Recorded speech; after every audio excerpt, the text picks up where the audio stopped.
நண்பர்களுக்கு வணக்கம். வாசுதேவநல்லூர் அருகில் மிக புகழ்வாய்ந்த மிகவும் பழமை வாய்ந்த ஜீவ சமாதி தக்ஷாமூர்த்தி சுவாமிகள் மற்றும் சங்கரநாராயண சுவாமிகள் மக்களுக்கு அருள் புரிந்து கொண்டிருக்கிறார்கள்.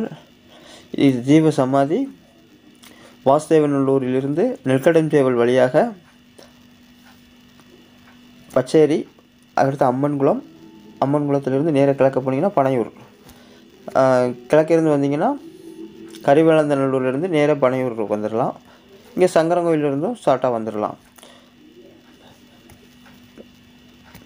இயற்கை எழில் கொஞ்சம் அமைதியான இடத்தில் கிராமத்தில் இந்த கோயில் இருக்கிறது. இக்கோயிலில் ஒவ்வொரு பௌர்ணமி அன்றும் மிக சிறப்பான தீப ஆராதனை மற்றும் அன்னதானம் நடைபெற்று கொண்டிருக்கிறது. இந்நிகழ்வில் அனைத்து மெய்யன்பர்களும் கலந்து கொண்டு சுவாமியின் அருள் பெற அன்புடன் வேண்டுகிறேன். நன்றி, வணக்கம்.